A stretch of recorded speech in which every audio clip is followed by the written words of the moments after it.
everybody, and welcome once again to IGN's News, Games, and More. I'm Max Scoville, and I'm joined by my all-star crew of Brian Altano. Hey. Matt Kim. Hello. And Jana Garcia. What's up?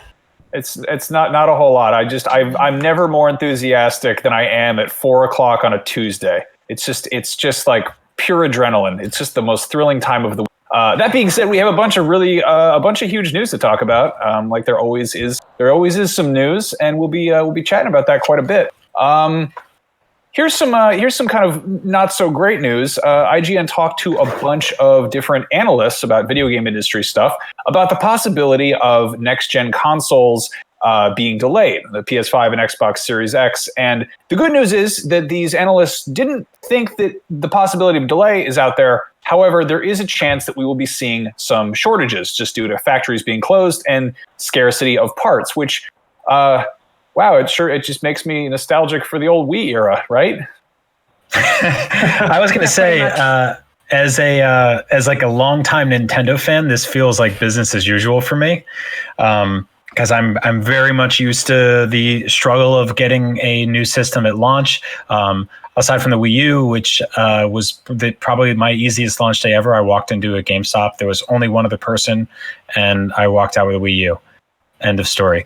But yeah, this is one of those things that I think we've all been speculating all year, more and more and more the last few weeks, and now it's starting to feel more and more real. And I don't know if I guess I'll ask you guys, like, what's a better case scenario here, that these consoles launch but they're impossible to get, or that these consoles get delayed and everyone who wants one has an opportunity to get one, and also anyone who wants both has an opportunity to save for both?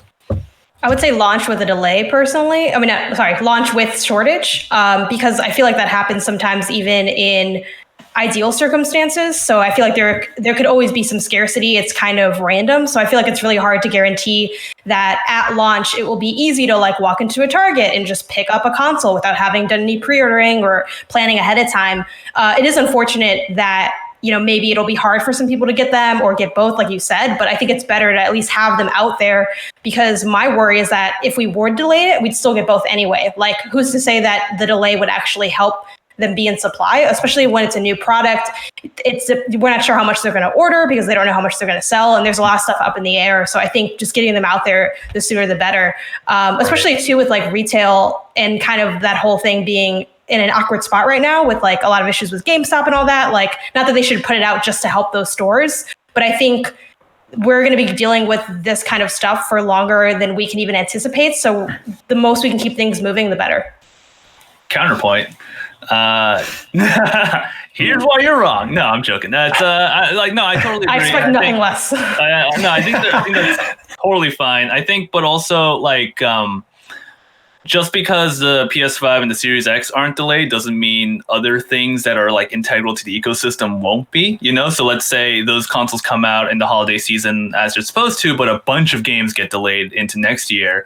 And so whereas Series X and PS5 were originally supposed to launch with maybe 10 or 12 launch titles, only have 2 or 3. And at that point, just delay the whole thing, shift it up when you're at full power, and release it as it was originally planned without any disturbances. I feel like launch lineups are never like super library heavy to begin with. So I feel like with Xbox, it's particularly thin, and there's kind of just Game Pass. So I'm like, we still got Game Pass. So for me, that's less of a factor. But I think it's an interesting thing to think about.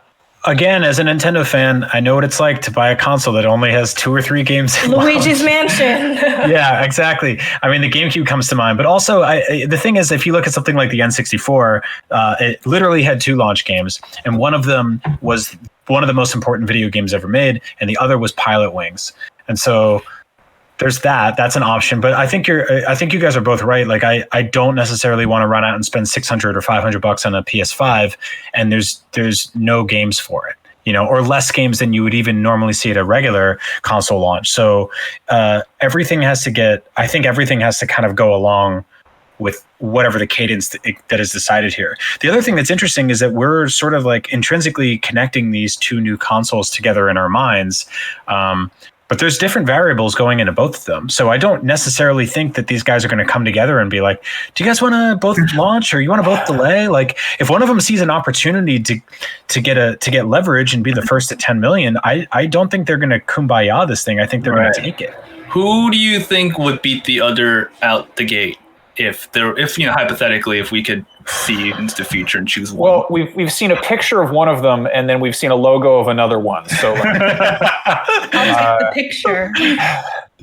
Yeah, I mean, it's weird. We're kind of in our minds, we're assuming that this is going to be sort of a redo of PS4 and Xbox One launching, and they were right neck and neck. But there is always the possibility that one of these guys just kind of sits it out. And right now it would seem like Microsoft is in a better situation to launch the Xbox Series X than Sony is, just on the sheer amount of information we have on it. And there's like trailers and there's like, pictures to put in YouTube thumbnails when you're talking about it on your internet video show. But I'm not bitter. I mean, it would be incredibly odd if we had a similar situation to sort of, I don't know, dare I say, the sort of the Dreamcast, where you have these sort of half measure, we think of console generations as being like, they kind of grow up together, but it is entirely possible that sort of it gets more kind of like iterative like that. And we've already kind of seen that with the what am I saying? Xbox, the X, the powerful one. The Xbox One X. The One X. Yeah. Sorry. They have a lot of X's in there. How could you possibly get those confused? Who could forget where we are? Yeah, but I mean, we have like these little, these half measures where they seem almost more like the hardware installments you'd see with new phones, where it's like, maybe you don't need this one. And right now we know that Xbox, there will be Series X games, but they're also focusing really hard on, backwards compatibility. And they've said pretty upfront that they don't have any like, Series X exclusives ready to go for a couple of years. It's going to be sort of like cross-gen stuff. So, it's going to be a really weird launch, whatever it is, like whatever we wind up seeing. So, I mean, I think you totally nailed it. Also, footnote to what you said earlier, the amount of like fake PS5s that I've had to Photoshop for IGN thumbnails, and they're never right. They're always horrible. Like I made one that was just a stack of PS4s, but it had a giant V cut out of it. Then there's that prototype, the dev kit that like people have used that in like infographics next to the Series X. And they're like, if you think the Series X is big and ugly, take a look at this thing. And it's like, well, one of those won't go to public, but I don't blame you for using that picture because Sony hasn't given us anything else to work with but a damn logo. I think there is an interesting scenario in which Microsoft, who is absolutely, at least from the consumer's perspective, been much more vocal with information, much more forthcoming with product specs and actual designs. All we have from Sony is the logo and then that rambly 45-minute long TED talk that they put out in the Mystery Science Theater. And so that was like it's a weird comparative right now. I think ultimately, like the PlayStation 5 is going to, I have more faith in the studios that Sony has under their umbrella after the PS4, but anything could change. But there is a world where the PS5 gets delayed, Series X launches, but it doesn't have any specifically exclusive games. And then Sony just kind of sits back and goes, all right, we'll let you guys get out there, but we're going to come out in March or February or even January with the big guns. And if you look at the Nintendo Switch proved that you can launch a system in March with a killer app and reach tens of millions of people within your first calendar year because it doesn't matter anymore. The last few years have taught us that the video game industry doesn't have a holiday spike as much as it used to. We were all like taking this all in all year long. I mean, we just got Animal Crossing and Doom, and this week we're getting Resident Evil and Final Fantasy VII's coming very soon. It's out in Australia. It's nonstop. Yeah, exactly. Yeah. I would say that the last few weeks have taught us that gaming is definitely not a thing that just happens in the holiday season. Like we watched Nintendo Switches get sold out left and right and skyrocket in secondary, resale price. Steam is having record-breaking concurrence, and it's like, yeah, maybe. I mean, I think there's definitely going to be a lot of demand for new video game consoles this time around. I mean, the little asterisk though is that we're all stuck at home right now. Yeah. No, you're totally right. You never know when that could happen, apparently. I think it's interesting, Brian, that you bring up the Nintendo Switch because, it was successful because it had Breath of the Wild, though also, the Wii U had Breath of the Wild as well. But what was interesting about the Switch situation is it was Nintendo kind of I wouldn't say rushing because I wouldn't say the Switch was rushed, but like eager to put out a new product because the Wii U didn't really work. It was sort of a failure for the company. And I think not that the Xbox One was as bad as the Wii U in terms of how it performed commercially, but I think Xbox or Microsoft is in a similar situation where the Xbox One had kind of a rough launch, and I think they could use additional wins versus Sony. Like the PS4 is so successful. Like they don't really have, other than trying to compete with the next gen consoles, they don't really have a reason to rush everyone onto PS5 because the PS4 has done so well. No, I think that's a phenomenal point, honestly. The Wii U was a system that either people ignored or people bought and were sort of let down by. And then there's this very small vocal minority who are like, it was perfect. And you're like, well, I don't know about that, guys. I bought one. I loved it. I got it on launch day. But you're totally right. Like one of the reasons the Switch did so well was the big casual market, or a big market of people who wanted to jump into it. Like Max, you didn't buy a Wii U, but you bought a Switch on launch day. Yeah. Yeah. And so the thing is with that was like, you weren't sitting there with a Wii U being like, but I'm still having so much fun, which I think people are doing with the Xbox One X right now. They're doing with the PlayStation 4. This year has not really given you any reasons to trade in. Why would you trade in your current gen console right now? Like what that would be, there's no reason to do that unless you were really, really gambling all in on next gen. You'd be missing out on so many great games and experiences this year. So yeah, Janet, you're totally right. And this has been a weird swan song year because these systems are constantly reminding us that they still have life in them and they're still awesome. And so for even reasons outside of coronavirus, it wouldn't really hurt if these consoles got delayed until next year because this year is so jam-packed as is. No, I mean, we're going to presumably, knock wood, have Cyberpunk this fall, which is like, that seems like one of those games that you can maybe sink a few hours into and, not be too bothered if you don't have the newest hardware, and it's going to be weird to be like, if you don't jump on this next generation of machines, like there's going to be a lot of stuff to keep you busy. Not that hasn't been a problem, but it's like they have the library is just constantly growing, and there's always those sort of like late to the party deals, and I feel like a lot of people are going to jump on those and be like, yeah, what's this PS4 got for it? What's this Xbox One thing? And it's like, good time to be playing games. You know what's hilarious? The last time you brought up Cyberpunk, that's why I knock wood. Yeah, we were in Beyond, and we were talking about playing it in the spring, and then you mentioned it, and then it got delayed like 2 days later. I believe you also knocked on wood then. We also knocked wood. It was also fake, but it was I think that was like a laminate or like a plexiglass. It's maybe? fake wood, that's why. Okay. Yeah. Formica, I believe. If it's any consolation, I got several death threats and my pay was docked for that. I single-handedly accidentally delayed Cyberpunk by jinxing it. That was my bad. It was weird. That was entirely your fault. So speaking of things, consoles are doing great. People sitting at home playing games, but going to the movies, not so much. That's not really a thing. If you have been in a coma and just woke up and this is the first thing you tuned into, yes, they are delaying some films. We got a whole bunch of news. Oh, you mean like Sony. The star of Morbius was? Yeah, if you were, I don't know, meditating in the desert and not checking a private island.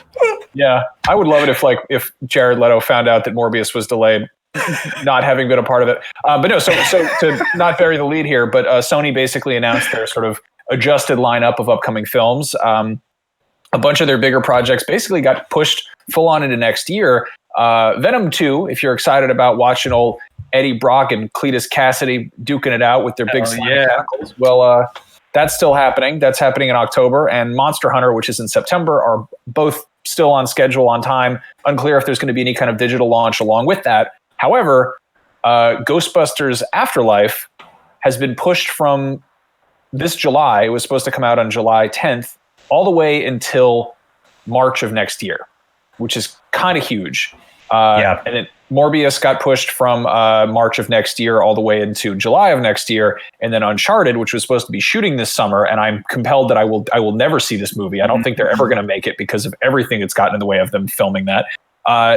That is now slated for October of 2021, and then the untitled Sony Marvel movie, which we don't even know what that is just TBD. So I guess we're going to have to wait to see Kraven the Hunter starring Jason Momoa, which is my watch that. Yeah, right? You're going to have to wait. Yeah. Well, that sucks. I hope untitled Sony Marvel movie is about Jason Momoa just bothering a bunch of quaint people in a village. I would love that so much. Craven the Hunter descends on a small, like, rustic town. And just plays pranks.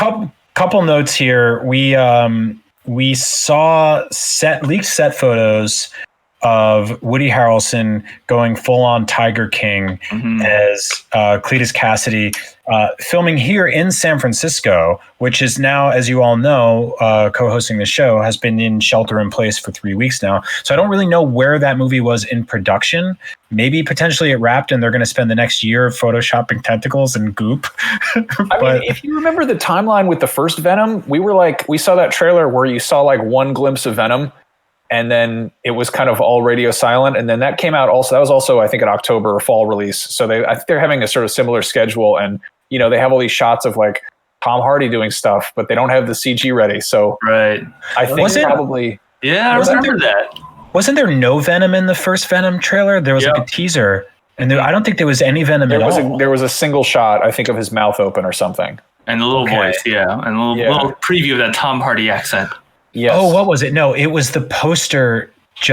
Was just like his eyes. It didn't even, or something. Yeah. No, not even. I think it was just a logo. I mean, it was a really odd sort of marketing campaign, and then I guess it wound up working fine because that movie did like, you know, bonkers numbers. So like, made $1 billion. Good for you, Venom. Congratulations. So Venom 2 is or isn't delayed? It is not delayed. It's still coming out in October.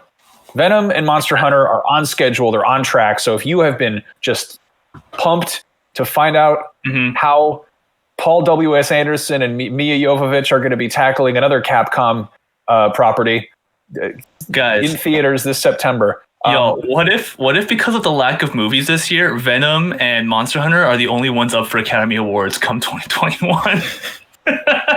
Then we truly will be in the dumbest timeline. Like, Best Picture nominees for 2021, because there are so few movies in 2020, is Portrait of a Lady on Fire, Venom 2, Monster Hunter. One of those things is not like the other. They're going to have to change it to the only movies of the year awards. Yeah. Well, if it's any consolation, the Oscars were kind of slowly going down the tubes anyway, so this gives them a good out. They don't even have a host anymore, right? Yeah, they just have like a text-to-speech generator that goes, and the Academy Award goes too. So they were ahead of the curve on social distancing. Yeah, right.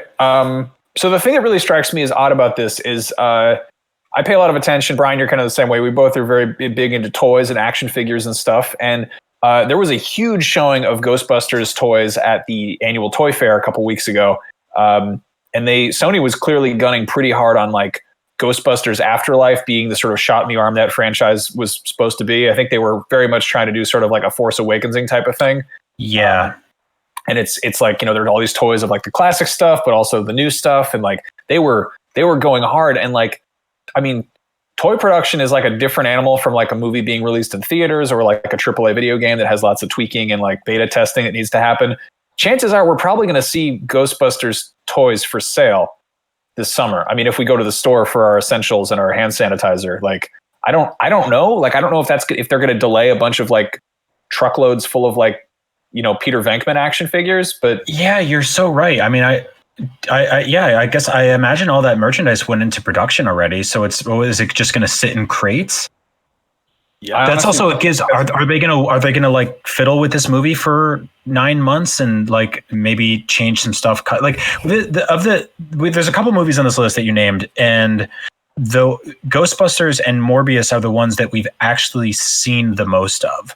Morbius had a full-on trailer. Ghostbusters had that like big teaser with that like glorious shot of the Ecto-1 just kind of like slipping through that cornfield. Mm-hmm. That had a whole like tone piece and everything. Everybody was like, it's like Stranger Things. And it's like, no, Stranger Things was like Ghostbusters. Forget it. Don't worry about it. But yeah, you're totally right. Like that movie is like, I imagine it's pretty close to being done, right? I mean, we see this all the time, like where movies get sort of put back in the oven. Like, what is it? Cabin in the Woods is a perfect example where that was basically on ice for a while until Chris Hemsworth became Thor. And then they were like, let's release it. Right. We still haven't seen New Mutants because that hasn't come out yet somehow. That movie wrapped 3 years ago. Yeah. I mean, it's a weird time capsule. Mm-hmm. Yeah, I feel like of all the movies on this list, Morbius is the one they should just drag and drop to streaming services. Mm-hmm. You don't want to see Jared Leto becoming the living vampire? Not in theaters. He doesn't drink blood, Brian. He consumes plasma. They can't I don't know because Sony doesn't have its own streaming service.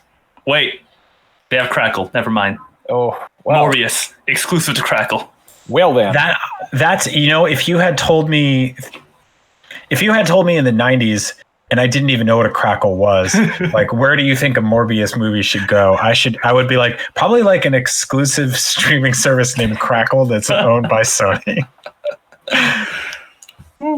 Anyway, moving on from that, that's sort of like a weird thing to talk about. Here's just a wild thing that's happening right now. Epic Games, who we all know and know, they've offered a $1 million bounty for proof exposing that there is a deliberate paid smear campaign of the video chat service known as House Party, which they purchased maybe a year ago, not that long ago, like pretty recently, I think.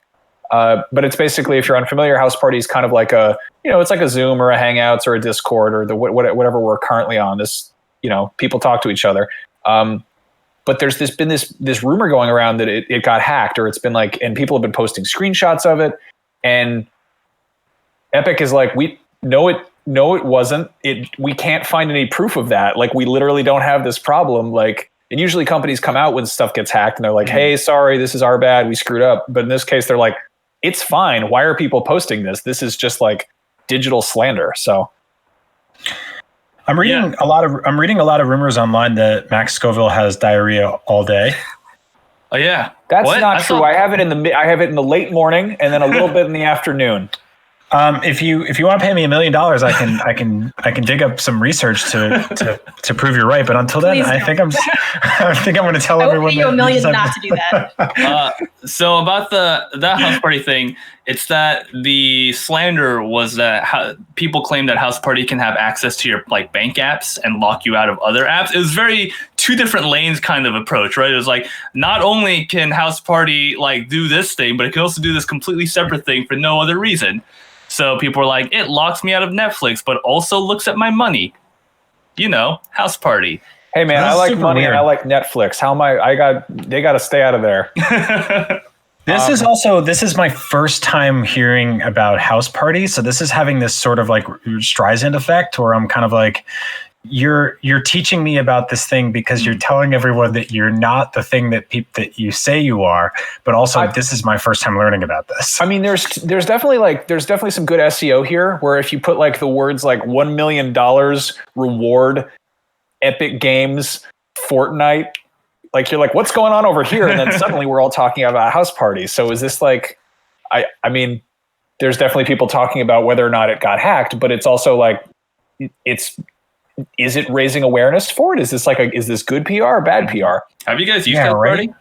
No. I think so. I just learned about it. I did one of those virtual happy hours with some friends last weekend using House Party. And it's got, I think the reason why Epic owns it is because it has some like in-game elements. Like you can play trivia and apples to apples, or, it's that generic equivalent or something within the app. And so it's like a game product, which is why Epic has it or something. But so here's a weird thing is like one of my oldest friends works there. Oh yeah. And I've used, like, again, he messaged me a while ago and was like, hey, I guess we work in the same industry now. And I'd like just woken up and I was like, the hell are you talking about? And he's like, Epic Games bought my company. And I was like, congratulations. And I was like, good luck with that. And I'm like, cool, you got Fortnite stock. I'm like bitter about that, like whatever. Mm-hmm. And then this happened and I was like, I texted him. I was like, hey, how's everything going? And he's like, it's been a weird week. Yeah, I think what stands out most from here is not necessarily that they're saying that a smear campaign has existed or denying these accusations, but it's the fact that they're like, we will put up $1 million if someone can prove this because we need the information. Like, it's that aspect of it that's kind of weird.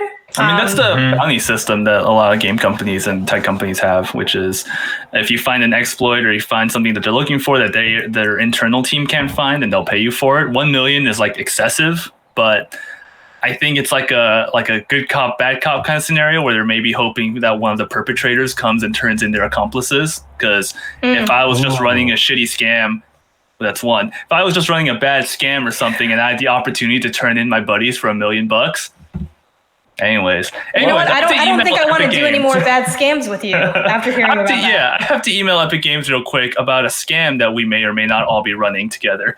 Matt, what's the smallest like amount of money you would accept to sell out your friends? I don't know. I feel like maybe $1 million actually, you know? Really? I feel like I have loyalty, but is it before or also, after taxes? I want $1 million and not lose any of it. So just yeah. Well, okay, so $1 million's a little bit steep, and maybe you value friendship a lot, but like, what about throwing some acquaintances under the bus? Like, not full on selling them out, but just kind of like 200K, maybe 100. I don't know. That would be for me. No, that would be for me though, because like I don't know. Like I feel like betraying someone for like $3,000 is not worth it. No, you know? But neither is. You live in the Bay Area. Neither is 200K. What can I get for $200?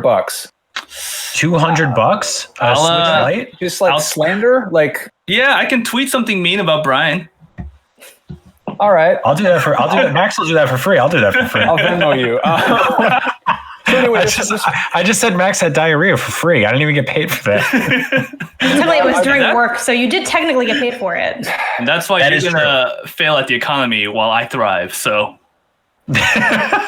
So anyway, on the subject of like bizarre like things that sound like Netflix series, that's a good segue to talk about Tiger King. That is the Netflix show that is about utter insanity. If you haven't seen it, it's worth checking out. It's a good time, and it's a true story about tiger people and murder and intrigue and all sorts of nonsense. And one of the sort of central topics is the disappearance of a man named Jack Donald Lewis, who disappeared in 1997. It was sort of a cold case, and no one could make any sense of it. But the popularity of this Netflix show has caused the Hillsborough County Sheriff, Chad Chronister, to start looking for new leads. Case is back open, folks. Yeah. Is this in Florida? This is Florida, right? Of course. I think it's Florida. Is it? Yeah. Because I feel like that's one of the only states in the world where you can become Florida. the sheriff, and you're with the name Chad. I feel what's like funny about sheriffs on Twitter is that I feel like they frequently don't say what state their county is in. Right. I didn't notice that. Like, because they want to feel like a sheriff of all of America, even though they're not. Do you think there's like a special Twitter that's just for like a certain state, like an intra Twitter, where it's like, you're on the official Florida. This is the Twitter channel for Florida. But no, I had a lot of weird takeaways from that show. I really thought that show would play up how dangerous tigers are, and it really did not. Yeah. It's not really about that. I mean, disclosure, I'm only 3 episodes in, so I haven't finished it yet, but I'm planning on it because it's very good. It's wild. You never know where it's going to go, and it just keeps going wilder and wilder. But I tried to get my roommate to watch it, and she asked me if there was any animal abuse. And at first I was like, I don't think so. I think the big main thing about it is maybe one of them fed the other to a tiger or something. But then you watch it and you're like, even though there's no like overt animal abuse, you do feel bad for all the animals just because they're trapped in America, like all of us. Mm-hmm. I guess I was like surprised. Brian, we always talk about this. There's that scene in Jurassic World Fallen Kingdom where they're having like a dinosaur auction. And the dude like basically like eBays an ankylosaurus for like $2 million. And we're like, that's pretty cheap for a dinosaur. Like there are mid-tier baseball players that make 13 times that, in a year. Like it's I don't know, like $2 million is like that's like the average price of an apartment to buy in San Francisco or whatever. That's not even a good one. Yeah, I mean, I don't know what the deal is with going to the bank and getting a loan on like, buying a dinosaur or like what the practical applications of an ankylosaurus would be. Yeah. But anyway, I digress. My point is that I was surprised at how cheap tigers were, according to this documentary, where they're like, they go into like sort of the business side of it. And it's like, like for $2,000, you could get like a tiger cub. And it's like, that's like a gaming PC. I know. Yeah. That's like not if you build it yourself. No, I'm just kidding. You can't build a tiger yourself. Who's building it themselves? No. That's like two next-gen consoles, a Switch, and a couple of games, maybe a controller. Yeah. Like that's not. What if instead of all that, you had a tiger? Yeah. And that's sort of the conceit of Tiger King is what if you had tigers? Mm-hmm. You can't delay a tiger. Yeah, that's guys. No. Scam idea. Let's just go in on tigers. You wouldn't download a tiger. All right. It's a really deep cut, Brian. How many people are you going to get that reference? If you don't get that reference, go pirate some old PSAs and commercials. Anyway, speaking of things going digital, here's a weird one we've all been sort of wanting to know more about. GamesCom, the world's biggest video game event that happens every August in Cologne, Germany, where a lot of us fly off to go interview people and cover the show and all that. We've been kind of like waiting and gain 20 pounds. Yeah, exactly. Yeah, we have to eat an entire hog's leg and then wash it down with a carafe of beer. It's great. We don't really know what the story is with that, but they did give sort of an update, and they said that Gamescom will go on in some form, possibly digital. It's unclear if there's going to be any kind of like actual physical locative event or if it's going to be all digital. I should probably check my email to make sure that I don't know if they want us to do stuff for that. Like, I don't know what the story is, but game managing director Felix Falk said, millions of fans worldwide are excited about Gamescom 2020. That is why we are determined to celebrate the latest news, announcements, and world premieres together with the community again this year at the end of August. In view of the corona crisis, we are now expanding all digital formats at full speed so that Gamescom 2020 can at least take place digitally in any case. Mm-hmm. So good on them. I'm really happy that they're pivoting in this direction rather than like what E3 did, which was just flat out cancel it. Obviously, E3 they were one of the earlier conventions to basically come out and be like, that's not happening this year. GDC obviously as well, which was like GDC almost took place in the timeline I now refer to as the before, which is like 6 weeks ago when we lived in a different world. Because back then it was like, this seems irresponsible, but sure, why not? Just wash your hands a lot, right? And now we're like, oh no, like we can't see anyone that we don't live with anymore. Yeah. Things are totally different now. So I actually appreciate that Gamescom is pivoting, that they will do a digital event. I was on a call with Max and a friend earlier, and I was like kind of half joking about how they should rebuild these convention centers in VR and let all these companies who have absolutely already spec'd out their booths in renders just make it something I can go walk around in VR or like in a Google Maps type of scenario. Or stand in line for, but in VR. Yeah, just stand in line for it. Have you ever done a VR hangout?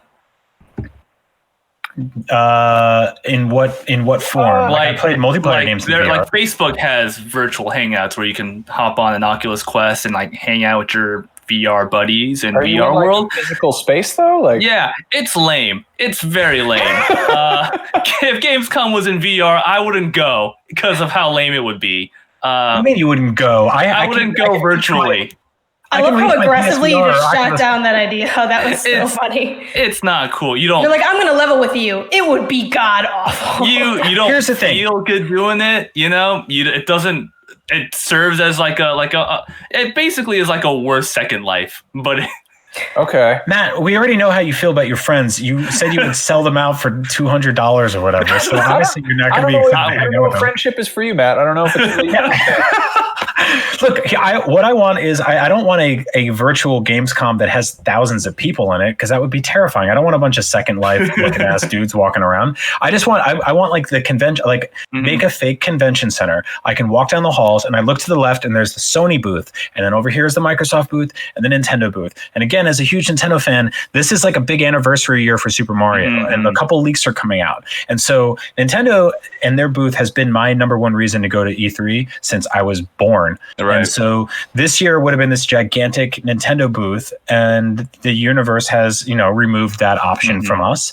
And so in lieu of that, it would be cool to check that out, because I know they already have renders of these things. They're probably had, just like the Ghostbusters toys, already ordered a 16-foot Paper Mario to stick in some corner somewhere. So I like that idea, because everyone sort of has to show their hand and where they're at right now. And the thing about those renders and stuff is that some of them come together faster than others. I feel like Sony probably had their stuff all locked down, or wait, no, they didn't. They actually skipped. They were skipping it through. But whatever, whoever's building their booth, like Nintendo's probably on top of it. They they go to bed early and wake up on time. But like, I feel like there definitely would be like a booth that's like not quite put together, or it's like lower res, or it's like still in like wireframe, and you're like, ugh. You know how Tokyo is just postponing their Olympics the next year, but they're still calling it the 2020 Olympics? Yeah, I mean, we're in 2020 and the biggest number we keep hearing all year is 19. So right. I'm saying next year, even though it'll be the 36th year for Mario, we'll just call it the 35th anniversary. Call this year a wash, right? Just do a do-over, if you will. Mario kind of perpetually looks 36. It'd be really cool if they did like a VR E3 and you could RSVP for the Devolver Digital booth and they would mail you coupons for beer and then you could get beer delivered and drink beer in VR and go check out their booth. Because that's one of the highlights. This sounds incredibly sad to do. From perspective. I'm so excited about the Devolver Digital thing, though. That's like the biggest bummer for this year. I guarantee you they're gonna do something for E3 to just kick E3 while it's down, because that whole Devolver's entire approach to that, they were the ones also who I think they first kind of were like the canary in the coal mine with E3 being canceled, where they were like, hey, cancel your flights, everybody, and everyone was like, but their whole thing was they kept having this weird feud with E3 where they would put up their big silly booth across the street, which wasn't technically on E3, and they weren't paying the ESA for booth space, and then I think E3 was like, well, we're going to move a bunch of food trucks in front of you or something. And it became this then they were like, yeah, well, we're going to get a hot air balloon and fly it above so you can see where we are. And they would just be having a barbecue and basically lampooning the sort of, pageantry that is E3 while still kind of feeding off of their traffic. But I can't. I'm really bummed that all you guys think that my VR is so lame. There's 4 people on webcams making an internet show right now, and you're like, how lame it is to hang out with people virtually? This is the new normal now, man. This is where we are. I never said what we were doing was cool. I said to watch it. I'm like, hey guys, check out this thing I made. I didn't say that anything else. Nice. I'm not looking I would never sell out Janet, by the way. But Janet terrifies me. just to kind of bring it back, I'm really psyched that they at least said something. I don't know how you guys, have come into this on your personal life, but there is some events or things coming up that are later on in the year, and it's really awkward that they're just kind of hanging in the air. You don't really know what's going to happen with them because events happening in the summer and in the fall. It's far enough that maybe everything's fine, but it's still in the 2020 year, so maybe it won't work. And the radio silence is so stressful. And even though they didn't officially say, hey, we're definitely just going to do a streaming thing, we will not have a physical space definitively, they at least kind of, them announcing this is okay, they are aware of it. They're taking steps to make it happen regardless. And the fact that they're even saying this, they are saying, oh, maybe we'll do it. But we all know that probably not. And it's just nice to have that solidified, even though it is kind of a farther out event. Yeah, do you hear that, ComicCon? You're the odd duck right now. Pretty much every other convention this year and Olympics and everything like that have been movies, anything that involves a large group of people getting together. Comic-Con, it's still radio silent, and I think it's probably because of stuff like this. I think instead of just coming out and saying it's not happening, they're going to figure out some way to do panels or something like that. Right. So the key thing to keep in mind is that E3, Comic-Con, and GamesCom are all fundamentally different events. E3 originally was a trade show organized by the ESA, and it was typically designed for press and salespeople to go to. Comic-Con was originally a fan event, and it's still sort of organized by fans, which is why it's all of the people working there are volunteers, and it's why sometimes getting badges is a huge pain in the ass because they have some weird ticket system booked up, and it all servers all crash. Gamescom, I think, is from the ground up. It's meant to be a forward-facing, it is a company that I think they work with a convention center or something, but they're I think they have a much clearer vision of what they're trying to do. I mean, Gamescom is only 10 years old, and they've managed to 10 years ago, I feel video games on the internet were still kind of similar to what they are now. You had, websites, you had, YouTubers, you had press, you had people playing multiplayer together and meeting their friends from online gaming in a real space. PAX was around 10 years ago, whereas Comic-Con is 30, E3 is 25. Those events have transformed fundamentally since they first started, and they've always been sort of trying to transform and adapt to meet the demand. Whereas Gamescom, I think, has been much better at staying in front of that and managing to really tailor the event to what the demand is, as opposed to just trying to catch up with it. No, that's a really good point. I think in the same vein, something like PAX, which is equally sort of fan-driven, fan-run, fan-oriented, I could see that show just completely going away in August or early September, whenever they were planning on having it this year. Because that's not really something you can just sort of circumvent. It's not really like a big announcement show. ComicCon has gotten, and Max and I have been we've worked ComicCon live show for IGN for years now, and it's super fun. It's also incredibly stressful, but it's a show really with no sort of theme outside of stuff that is cool to some people. For some people, it's a big interview show with celebrities. For other people, it's a vessel to watch brand new trailers. For others, it's a panel show where you can go and watch the cast of The Walking Dead show 90 seconds of the new season. And for other people, it's just a good big building to trample people to death for Funko Pops and T-shirts. And so how do you move all of that into a digital space? Like, you really kind of don't without like losing a little bit of some of what that is. But maybe that's for the better in some of these cases. I think some of these shows have gotten so sort of excessively out of control and bloated that maybe whittling them down a little bit and building them back up is a kind of a good approach. Yeah, it's not bad. I guess my thing is again as Brian referred to the before times when E3 was just announced as being canceled. I really was looking forward to Gamescom as sort of by then next-gen consoles would be announced and we'd have closer details of what the holiday was looking like. And Gamescom was really stepping up into this role of the biggest game convention of the year. And so it's a huge bummer to see them also not having a physical presence, although they do leave the door open for it. So, and fingers crossed, right? Maybe this will all blow over by July, hopefully. So just for sort of a quick recap, GDC is postponed. That got pushed to like midsummer theoretically. August. They announced in August. 2 days in August. Okay, and the Olympics is postponed until next year. Next July. And Comic-Con is still up in the air. Yep. And E3 is canceled, but there'll probably be some sort of floating announcements around it. We're guessing. And Gamescom is currently not canceled, but they're going to be trying to maybe have some kind of digital presence, is what they're saying. A digital contingency plan. Yeah. So for people who like GDC, the Olympics, Comic-Con, E3, and all of these things, there's your quick update. Matt, you keep a pretty good eye on the news and stuff. I see a bunch of people in the chat kind of asking about GTA 6 stuff. Were there any developments with that? There's just been every week people ask. Yeah, people have just really gotten into this idea of GTA 6 being announced sometime soon for some reason, which doesn't appear to be remotely the case, considering GTA 5 prints money and Rockstar's main focus right now is, making Red Dead Redemption Online into as big of a thing. But yeah, it feels like every week there's a new GTA 6 rumor. And the weird thing is like every week they're different, right? Because it goes back and forth on whether or not GTA 6 is going to be set in London or a sequel to Vice City.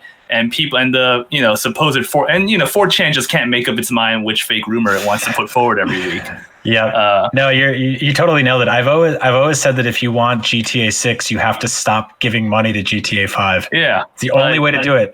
That game is still in the top 10 on NPD like pretty much every single month. GTA Online makes millions and millions of dollars. I don't think Red Dead will ever see that kind of money. I don't think it was ever even scoped to see that kind of money. But that do you know why that is? Because they didn't have yachts in the Old West. Yeah. Like there's a cap on how much money, even fake in-game money, you can spend on things in the old-timey Wild West. Whereas like in GTA, it's like in like modern day Los Angeles, like you can get a mansion, but like right, like how many cans of beans can I buy? Like, yeah, right. Yeah. What am I going to do with all these cans of beans now? What's the best thing? Like the most expensive thing you can buy in Red Dead Online? Like real teeth. Yeah, like real teeth. Real fake wooden teeth. They're made from mother of pearl and real ivory.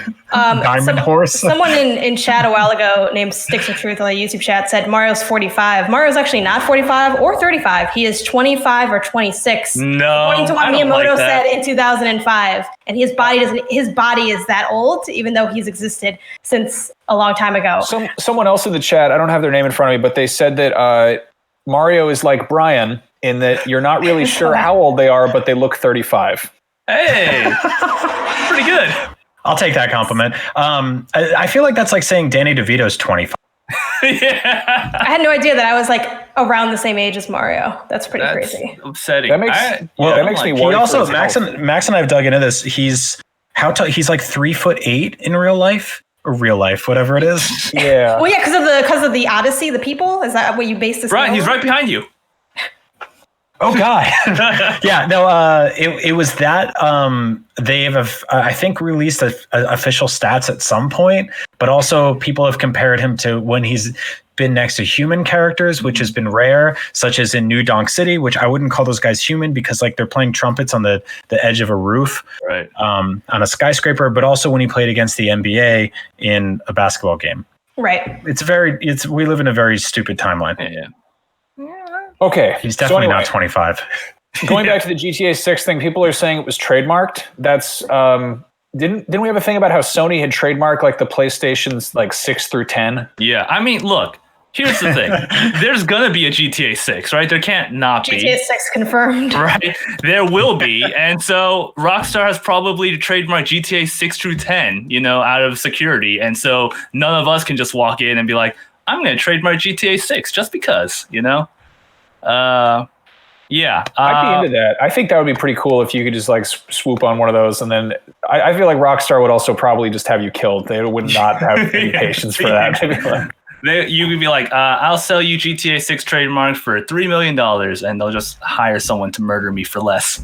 What do you guys think the logo will look like? Because like the V in 5 had money on it.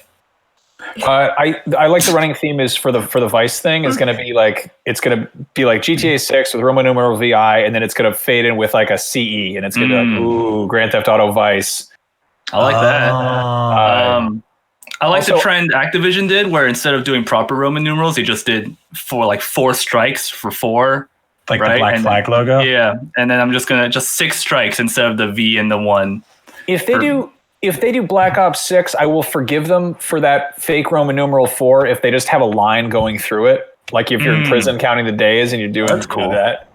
Like that would kind of work, but I was mad that they were like, yeah, what's the sequel to I? It's I. Yeah. So that indie game.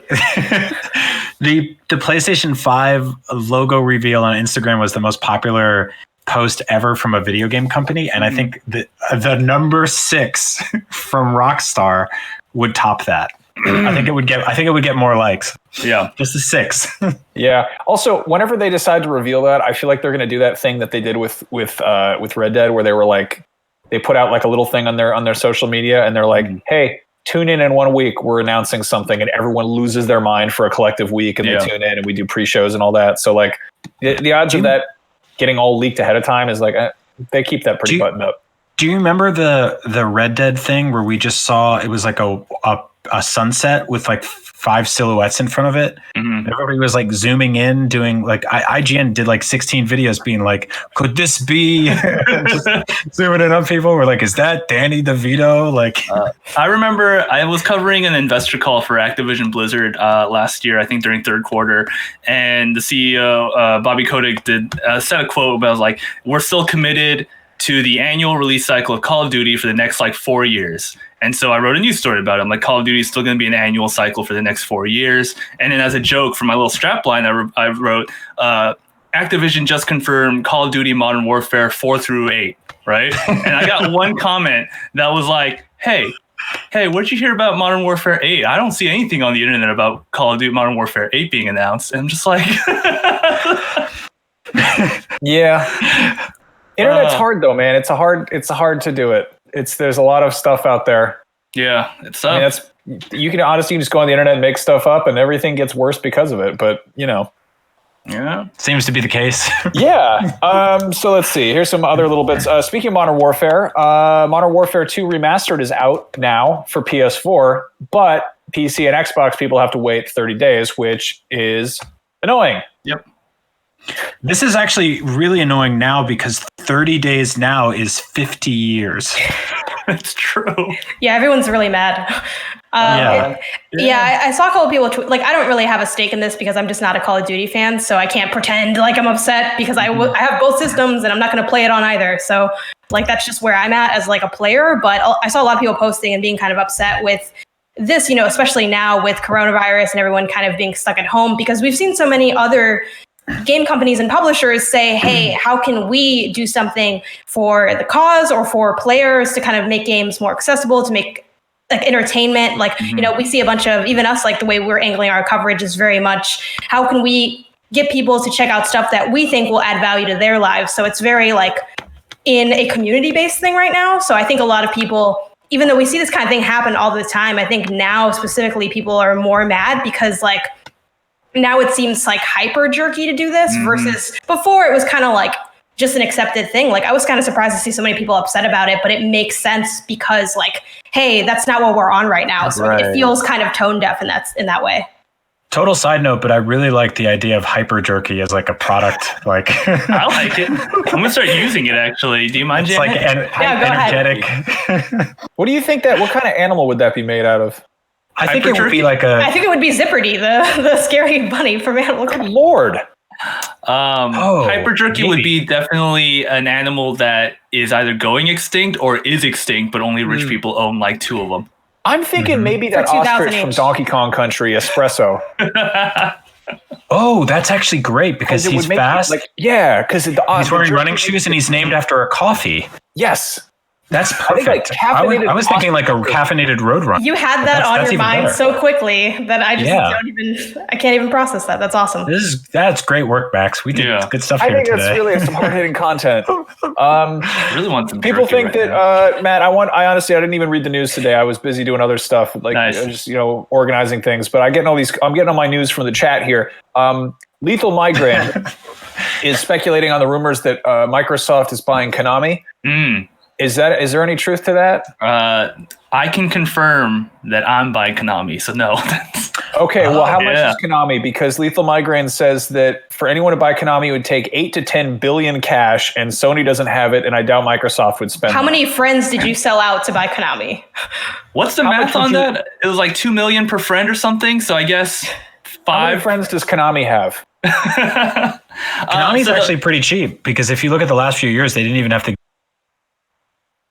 So the leak on that one is that hold on. Can you guys talk? Actually, I don't know if I can hear any of you. Check. Can you hear me? Yes, this is me. Yes. Okay. Sorry. Never mind. It was weird. I just nodded my head. I'm sorry. The hot rumor is that it's not all of Konami that PlayStation or Microsoft want to buy. Just a company wants to buy. It's that Konami is just selling its video game IP. So Metal Gear, Silent Hill, Castlevania. And so that would be cheaper than buying the company. But also, that's a really thin rumor that just appeared out of nowhere, and I think people just want it so badly that it's become so popular. Yeah, like we heard the rumors about like Sony scooping up a bunch of Konami stuff or like, licensing it out, franchising it or whatever. Yeah. And I feel like the counter argument of like Microsoft doing that seems like seems like it would really just manage to piss off everyone simultaneously. Yeah. The one thing that's weird about that is like, just because Konami doesn't do anything with those IP doesn't mean it's not valuable to them. No, they have like the Silent Hill pachinko machine, which makes just millions and millions and millions of yen. Exactly. Or they can also. Sorry, go on. I was gonna say they can also like do what they're doing with Castlevania on Netflix or port collections like they did on consoles last year. Yeah, you're totally right. The thing is, I don't think it would piss off people actually if Microsoft bought something like Castlevania, because Microsoft owns Minecraft and that's been business as usual in terms of licensing that everywhere. Right. They just have their logo on the corner and fat paychecks coming in. So it's not really like, I feel like if Sony got it, they'd be like, Castlevania only comes to PS4 and then PC a year later now. Right. Whereas on Xbox, I think they'd continue to license it everywhere. Like I think you would still see, if you look at a bunch of their exclusives from this gen have been ported to Switch. So I think there's still room for it. It's so weird how these companies become associated with other companies just from like historical connections.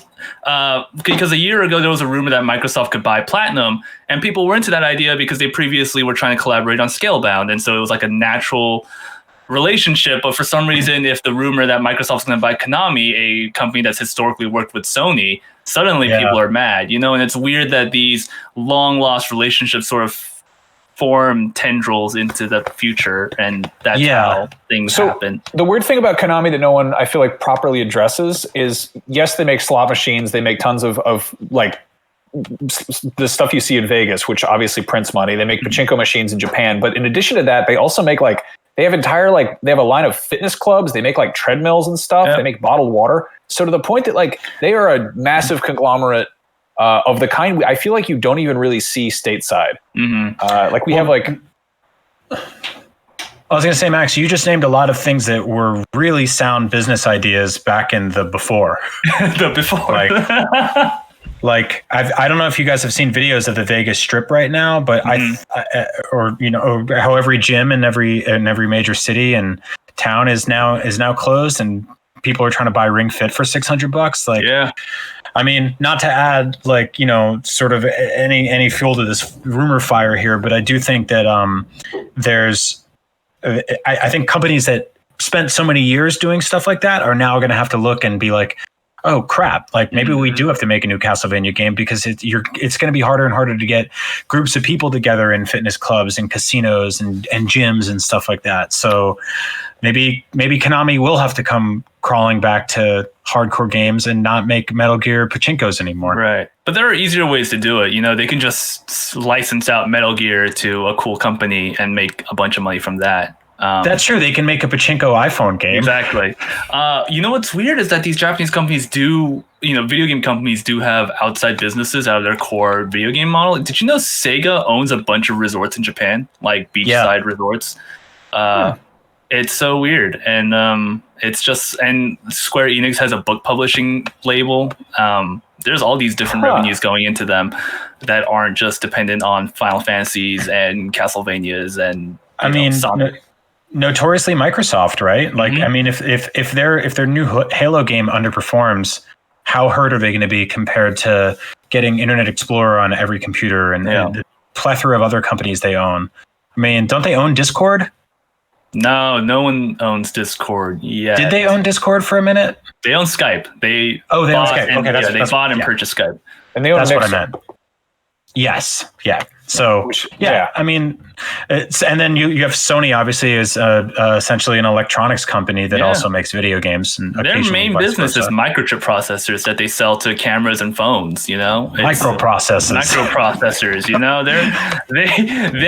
Their biggest money maker is probably like the petrochemicals that glues together chips together. Like that's how they make the bulk of their profits. It's not PlayStation. Yeah, but video games are more fun to talk about. So it's true.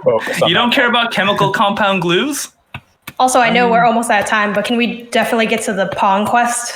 Oh, yes. Let's talk about Pong. Yes. So, a thing I never thought I would say in 2020, along with a whole lot of other stuff that I never thought I would say, but here we are. If you thought things are bleak out there, well, just buckle up, buddy, because Pong is getting an RPG starring a Pong paddle. A customizable Pong paddle. Yep. Who goes through different dungeons inspired by classic Atari games like Centipede and Asteroid. Yeah, and it seems like we have gameplay footage of this up on the site. It seems like, and I was looking at that very closely before the show because I was like, I need to see what this looks like.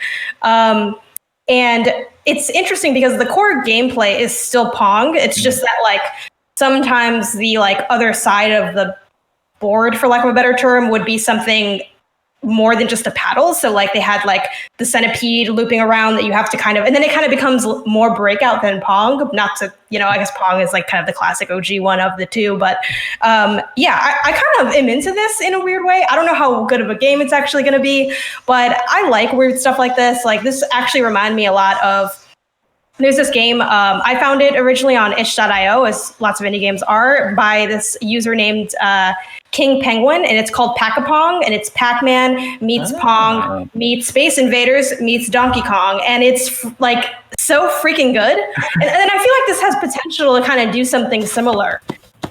Yeah, I could. I know that was only for like 2 people that will watch this one day, but if you haven't played Pac-A-Pong, play it.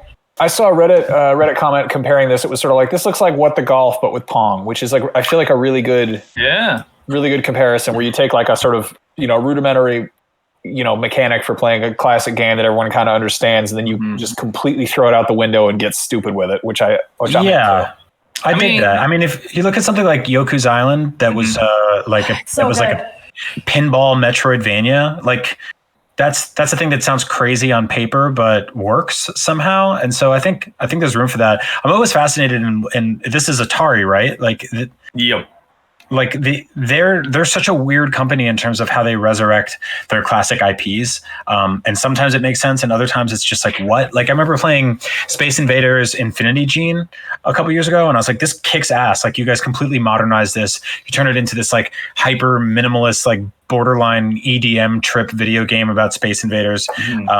And then they do something like this where you're like, oh, you put googly eyes on the Pong bar and now he has an adventure. I'm going to get in trouble because Dustin doesn't like us leaving the frame for this, but I have one of the Atari hats that when they were first like relaunching their brand. Wait, Desta doesn't like you leaving the frame? Also, show us the backpacks. I don't think I don't care. That's for next time. That's a good hat. Does that have speakers in it? It's got speakers in it. Yeah. I dared Atari to send me one for review when they announced it because it seemed silly, and it is silly, but it's actually a nice hat. So, So what review score would you give that on our new scale? I think I left it unscored when I reviewed it, but I would probably give it a 7 out of 10. The speakers are fine, but the quality of the materials is actually really nice. Nice. Yeah. Wow. So, this weird Pong thing also reminds me of like some of the weird stuff they did with Tetris Effect, where like they're like, now the pieces are giant, and I love stuff like that. That just kind of like turns something classic on its head and makes it new again. Like I think that could be super fun. So I think it's potential here. I want this from like Madden. I want this from FIFA. Like I always joke about that, but I think that Madden or like FIFA should have a new mode where like every time someone kicks the ball, it gets slightly bigger. Well, okay. So I mean, I have written a lot of articles about that, like the dumb stuff I want in FIFA. I actually do like classic FIFA, like the realistic sim. Like I think it's one of my favorite franchises. Like I love FIFA, but I liked a lot of some of the funny stuff they did with Volta because they had like, you could add these extra rules where like, oh, you score a goal and one of your players gets like kicked off until they're, except for the goalie. Like the goalie can't be kicked off because then the game wouldn't really work. So they had like weird things like that, or like they had that's not weird enough. They had kind of like, I agree that wasn't weird enough. I need the entire field to slowly rotate at an angle based on who's winning. Yes, but it is a step in the right direction of weirdness. Like I would love to see more of that stuff incorporated because it's just fun. And like a big thing for me when I would play FIFA is I would make up my own stuff like that, like with my brother. Like we would just do like themed tournaments. Like we did one that was called so we started from the bottom cup where we just picked nothing but teams that recently got promoted to the next division and stuff like that. Or like we did one that was based on money, and it was the teams that had the biggest budgets in soccer, and we just had all of them face each other. What if they had different themed days for the audience, and depending on the theme, the audience would be holding a certain item and they would all throw it in the crowd throughout the match. And so gradually the entire field would fill with like banana peels or eggs or like cinder blocks, and you'd have to navigate around them depending on what it's not unheard of happening in soccer. There's some real toxic fans out there. A car. What if it was like it just like incredibly violent, and it was called FIFA Firing Infinite Firearms, and there was just like it was just like a open world death shooter, but with some soccer involved. That seems like more of a Pro Evolution Soccer thing because that was in the same engine as Metal Gear Solid 5. Here's an idea. Every time people say Pez, I always think about the candy. Yeah, I think that would be a good mode for Pez. Is whenever somebody gets run into, they just shoot candy out of their neck. You know how in World War I there was that story about during Christmas time the two sides stopped fighting and played soccer in the no man's land? What if they made a Stallone movie about it? Yeah, FIFA edition. FIFA 1918. Battlefield meets FIFA. There, sold. EA, write me a check. Anyway, on that note, which is an incredibly irrelevant note, we should wrap things up.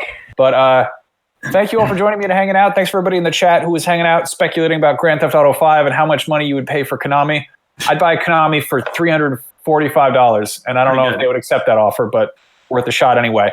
That's 1.5 of Matt Kim's sold out friends. Yeah. But you guys lowered my fee on purpose. Yeah. Well, everyone in chat is asking for the backpack. So next time you're on, Matt, you should show people the backpacks. Friendly reminder to everyone who's watching at home that tomorrow may in fact be a nonsense day. It's April 1st. It's the internet's Halloween. It's April Fool's Day. So maybe just take a second guess at everything that you see pop up on your feed because it could be nonsense. We are all on Twitter if you want to check in with us there. I'm Max Scoville. Brian is Agent Bizzle. Janet is Gamonisis. Gameonisys, yep. Gameonisys? I always go like the Dionysus way. Yeah, and they have two pronunciations, so whatever way you want to pronounce it. Bacchanalian. And Matt is Law of TD. And we'll be back different people, but same time tomorrow. And we'll see you next time. Thanks for watching. Bye. Thank you.